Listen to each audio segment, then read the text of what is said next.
and Trust the person to officially launch the Vietnam Stock Exchange. The Deputy Prime Minister affirmed that the establishment of Vietnam Stock Exchange will secure on the organizational model, mechanisms, policies, development thinking, and information technology infrastructures to serve the market.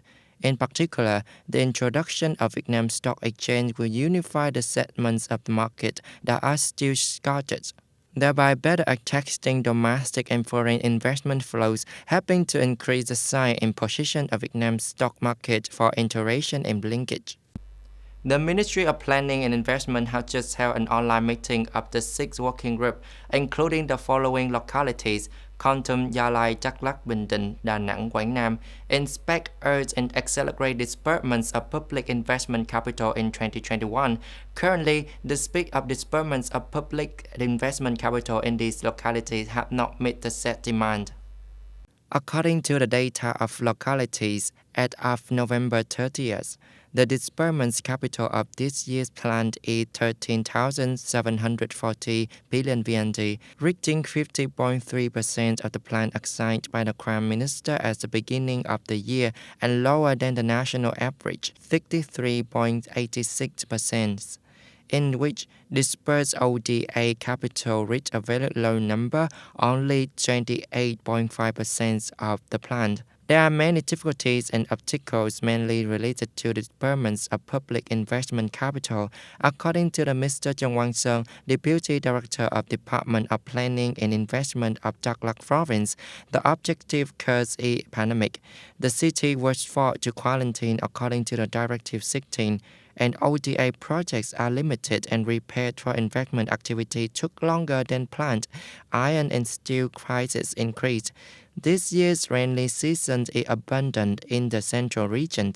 To promote departments of public investment, the Ministry of Planning and Investment reported that ministries, branches, and localities urgently remove barriers, difficulties, and obstacles, clear bottlenecks in project implementation in the last months of the year. Continuing to inspect and handle service businesses that violate the prevention of COVID-19 pandemic. In recent days, the inter-branch inspection team of Biên Hòa City have sanctioned many violating business establishments. Check at food service establishments in the city. Biên Hòa shows that a common violation is not arranging seats to keep distance, especially openly selling alcohol and beer to customers. Besides, there are many people not wearing masks when going out, not keeping a distance according to the regulations, dispose of masks and rubbish in the wrong places. The working groups have made minutes of fine 172 businesses and service establishments that failed to comply with the regulations on the pandemic prevention and control, sanctioning administrative violations with an amount of nearly 2 billion VND, according to the Biên Hòa City Police. From the mid-November until now, intersectorial delegations have inspected, detected, and filed records to handle more than 900 cases of violations of regulation in the pandemic prevention and control. On December 11th, foreign ministers of the world's leading developed industry, G7, exchanged views on the Winter Olympics Beijing 2022 amid calls for the boycott of this Olympics association. The G7 foreign ministers meeting was held in Liverpool, UK, when the US, UK, Canada, and Australia announced a diplomatic boycott of Beijing 2022 Winter Olympics due to the China human rights abuses. While France, the country that will host the 2024 Summer Olympics in Paris, and Italy, which will hold the 2026 Winter Olympics, are unlikely to join the boycott. At the meeting, foreign ministers of the G7 countries discussed a range of issues, including Russia's military moves around the border of Ukraine.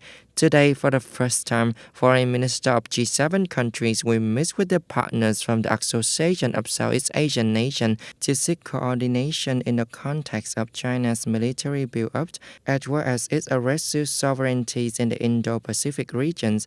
Representatives of Myanmar were not invited to this meeting.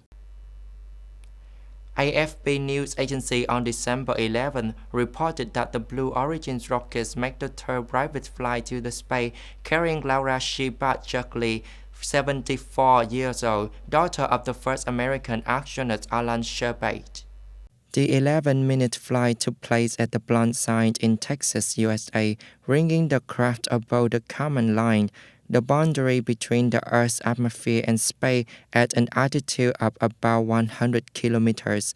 The group of 6 astronauts spent several minutes in zero gravity before the spacecraft returned to the Earth and parachuted into the desert. Miss Shockley and Mr. Michael Shahan, a former football player and TV presenter, were 2 guests of astronauts.